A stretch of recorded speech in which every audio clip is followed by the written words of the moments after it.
material mais para a gente conversar sobre o meu ponto de vista principal quando a gente fala de internet e educação.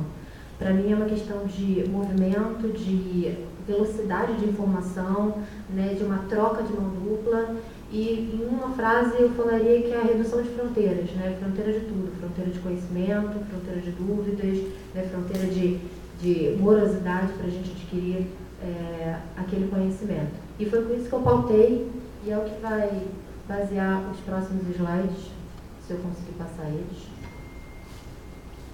Eu tenho que apontar para algum lugar específico?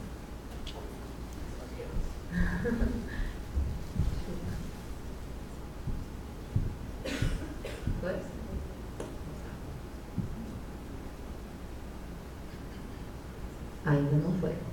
Agora foi. Aqui eu trouxe para vocês, na verdade, mais a título de curiosidade. A primeira gravura é uma pintura do século XIV que retrata Henrique de Roma numa sala de aula. E a segunda é uma fotografia de uma sala de aula bastante tradicional do século XXI. Se a gente for avaliar as mudanças ao longo dos séculos, elas não foram tão grandes em comparação à realidade desses alunos, né? A mentalidade desses alunos, ao mundo em que eles vivem, a velocidade de conhecimento, de informação que a gente tem no mundo de hoje.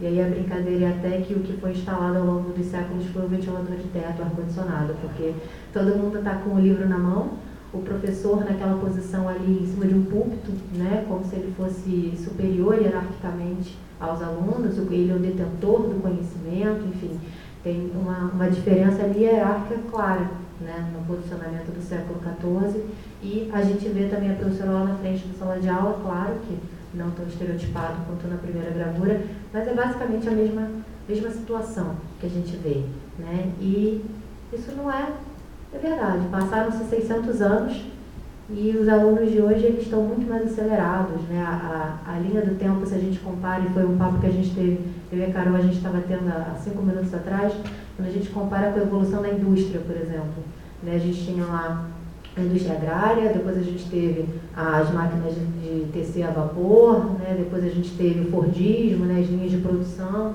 toda essa evolução na indústria. Até hoje a gente tem a Apple aí com esses aparelhos sensacionais, a tecnologia de ponta, uma evolução no mesmo período de tempo, 600 anos.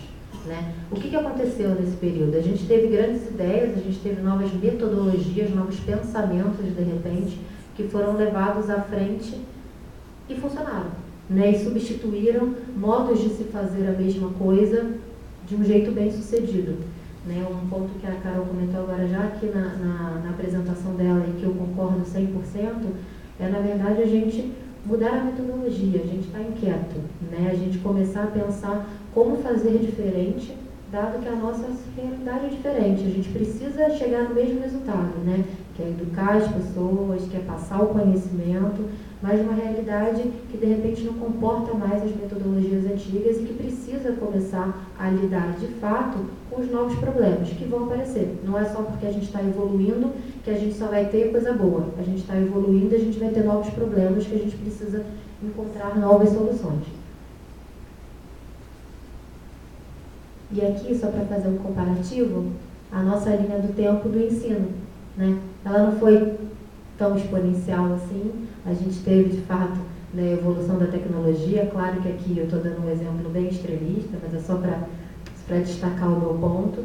Né? A gente não teve uma evolução no método de ensino, na tecnologia adequada para a educação, de modo que representasse a nova mentalidade desses alunos.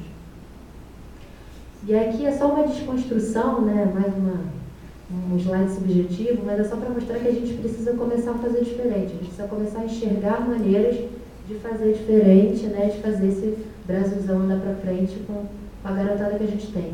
E a primeira coisa que eu tinha comentado lá naquele slide era a posição do professor.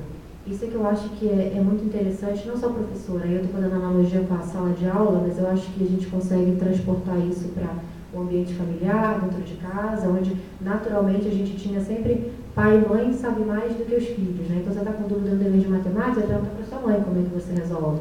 Você está com uma dúvida no dever de informática hoje em dia, você pergunta para quem? Você não consegue montar aquela apresentação no PowerPoint, você pergunta para quem? Né? Para quem você vai perguntar? A gente tem agora uma via de mão dupla. e eu vim em São Paulo